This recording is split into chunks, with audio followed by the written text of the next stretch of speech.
have fallen at my brother's feet and cried, "Return, Sita Devi, return her to her Lord."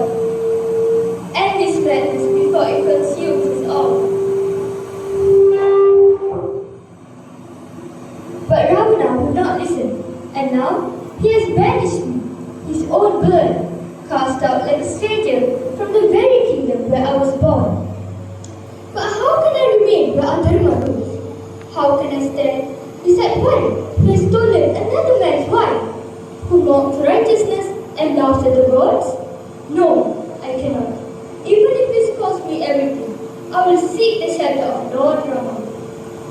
Across the vast ocean, on the shores where Rama and his army of Vanaras had camped, a figure descends from the sky, Vibhishana.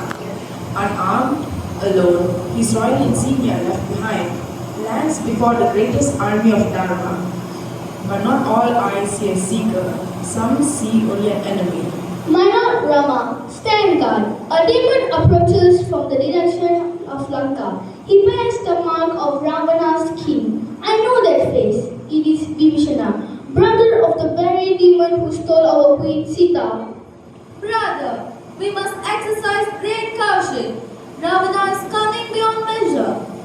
What better weapon than his own brother, arriving here with folded hands and a convincing story? This could be a trap meticulously laid to destroy us from within. My lord, I have fought wars. I have seen treachery wear the mask of innocence. Do not be deceived by tears and humble gestures. He is Ravana's brother. He walks in the enemy's shadow. Send him away. Oh Lord Rama, Maryada Purushottam, I am Vibhishana, born of the demon race, brother of Ravana. I have left behind my kingdom, my family, my wealth, my throne. Everything that the world calls precious, I have abandoned this day. I know what I am in the eyes of this army. An enemy, a demon, a stranger to be suspected. But I am also a man who could not live within falsehood, a man who chose Dharma over his own blood. I ask nothing, my lord, except your refugee. Your shelter is the only home I seek now.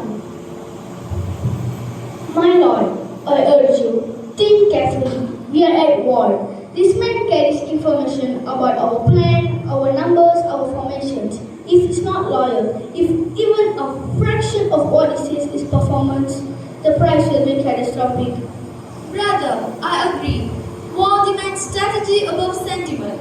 I speak not from cruelty. I speak from concern for you, for this army, for Mother Sita. We cannot afford a betrayal here. Sugriva, Lakshmana, I hear your words and I do not dismiss them. Your vigilance honors me. But listen to what I know to be true. A man's birth does not bind his soul. Vibhishana was born among demons, and yet he chose Dharma when his own brother turned away from him. He paid for that choice with exile. I will not punish him a second time for the same act of courage. And note this, my brothers, it is my solemn vow. If anyone comes to me and seeks refuge with a sincere and surrendered heart, I will protect them, even if it is Ravana himself comes to meet us. I shall not turn him away. This is the Dharma of a protector. This is my Dharma. Rise, Vibhishana. You have done what is hardest. You chose what is right over what is comfortable. That is not weakness, that is the rarest form of strength. My lord, I feared you would see only Rama's brother when you looked at me. I feared you would see the demon's blood and nothing more. You see my heart instead. I do not know how to repay such grace.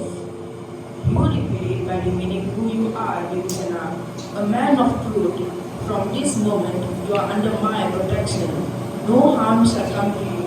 And when this war is over, Lanka shall have a righteous king at last. I misjudged him. Lord Rama saw what I could not. That is why he is Rama, and we merely walk in his light. And so, a demon-born prince found his true home, not in the golden towers of Lanka, but in the shelter of Rama's heart. Vibhishana shared his knowledge of Lanka faithfully, never wavering in his loyalty. When the great war ended and Ravana lay defeated, it was Vibhishana who was crowned king of Lanka. But those who knew the story understood. Vibhishana did not come for the crown. He came because a man of conscience cannot rest in the house of evil. He came because Dharma called, and he answered. He came because true surrender to the divine is not defeat. It is the highest victory of all.